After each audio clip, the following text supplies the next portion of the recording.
Welcome one all, my name is Tawess and today we have a Nova that seems to have lost its arm.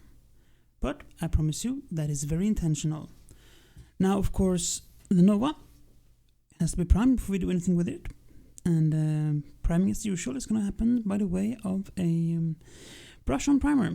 This is Armor Painter's brush on primer and I think it's a really good product.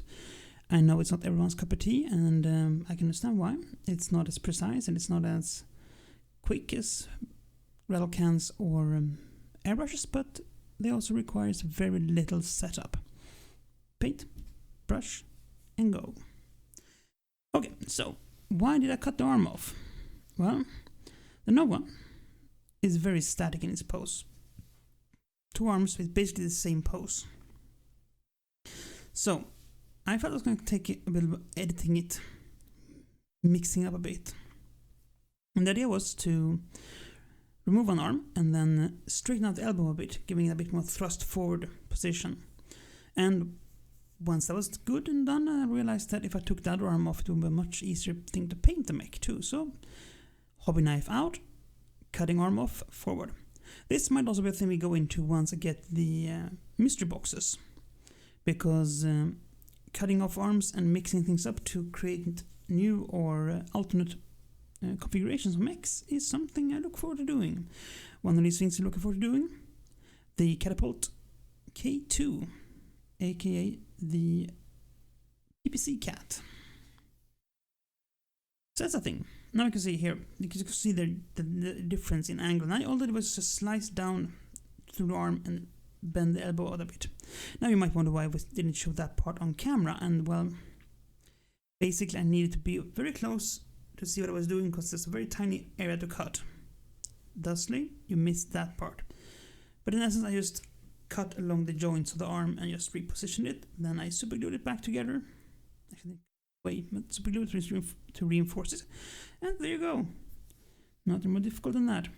And now, of course, as usual, we are applying my basic camo spec for Clan Ghost Bear mechs, which is a Necromancer's Cloak, I think it's called. Yes, Necromancer's Cloak Black.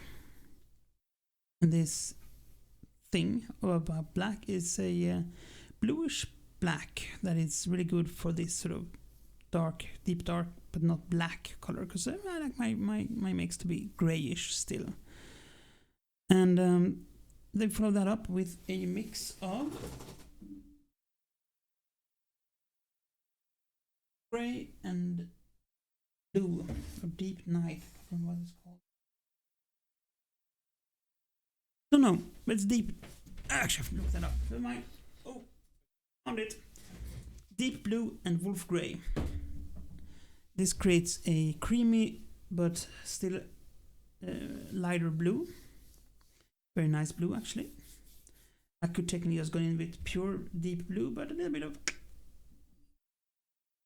gray and it just lifts it a little bit. And now, of course, this is my standard mix at this point with wolf mechs, but clan mechs. Because I have sort of locked myself into this idea that the clan mechs are supposed to be somewhat uniform. My Inner Sphere mechs have about 70 different paint schemes on them at this point, but the clan mechs at least should have the same colors basically. So it's a gray and a blue, and it's a pattern of some sort, often paneling pattern. I mean, why not? Now we are currently using, let's say, Army Painter's war paints, because as always, it's my paint of choice right now, because I've got a good deal on a lot of them. And at some point we'll probably do a 3 paint challenge in some way, but not now, not today. That might be one of these things to do with the mystery boxes, either a random paint challenge or a random company or something. Some random challenges will be met with these boxes. I'll try to pick those up coming next month, hopefully. So they should be here in about another month. So somewhere around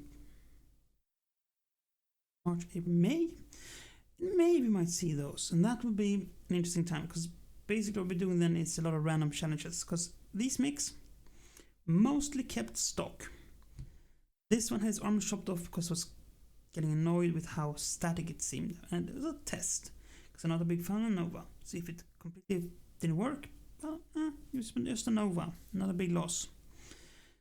It worked fine, so we're going to do that going forward. I have a lot of other mix I want to basically edit, mix, and modify, but I was a bit trigger scared of that, because I have only a fixed amount right now, and that we didn't, until recently, we did not know how much of these you're going to see in the wild, if and when the production lines are up and running and everything. So it's like, let's not go crazy and modify those.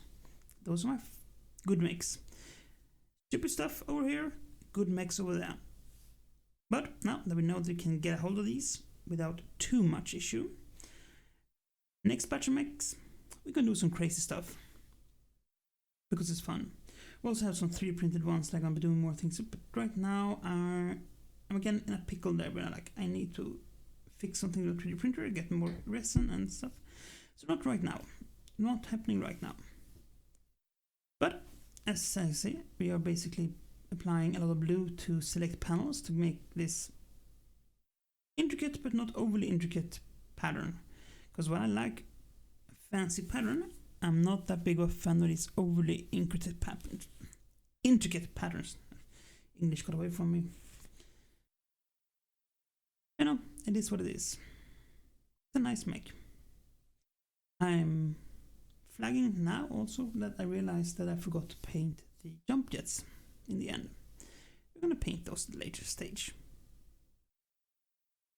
Because I paint everything else, let's put metallic, and completely forget the... I'm fixing that before we do anything else. So, on to applying the arms with some super glue. It's looking good. This one is simple things you can do.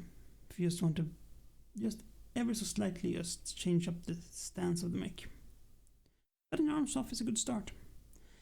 And now comes the most important step, I think, because this is me hitting it with a lot of non-oil shade gloss. That's a mouthful.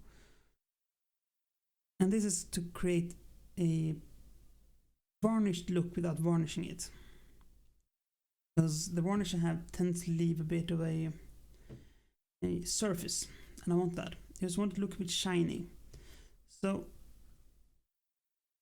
punch it with non-oil gloss and get this glossy surface. No shit. And then on the panel highlighting, we've seen me done this before. This is my standard. This one I went very light, not particularly in depth, because I want to still look a bit old, so to speak. Perhaps have been filled for a while, starting to take on a bit of a less than shiny appearance still. And I hit that with a mix of Wolf Grey and Ice Storm to bring the lightness up, and then I hit that with another quick brush of pure Ice Storm. And I tried to be very selective this time, just taking the absolute highest edges. It didn't work entirely, but mostly. And that's kind of nice. I also hit the... oh dear lord, brain fart completely. The black parts of the mix of Field Grey and Necromancer Cloak. But again, very subtle. See from one distance, but it was the intent to just get the sensation there is something there catching the light. A bit heavier on the guns, because, well, I want them to be focal point. I want you to look at them all and be like, oh, the guns, and then you go in and you see, oh. That's nice.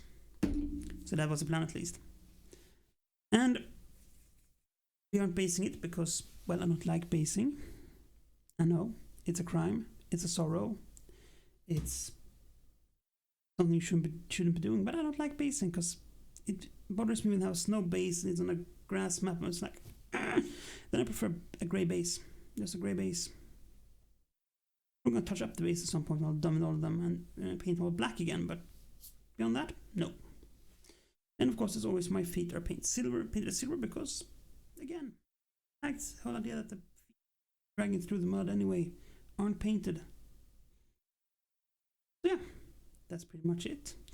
We finish up by punching in the cockpit.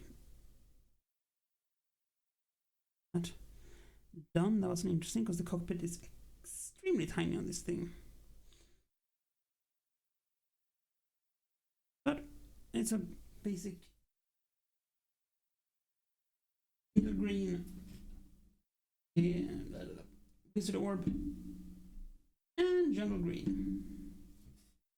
Not particularly complicated scheme, and it's barely visible that you did, but it still has some sense of transition where the light hits it on top and it grows darker as we go down. And then of course touch up the bars going over the window, making sure that they're still popping out. By hitting them with some necromancer cloak and just gently wiping with a brush over them. One of these are gonna easily go down. And there you have it. Anova. Oh, sorry.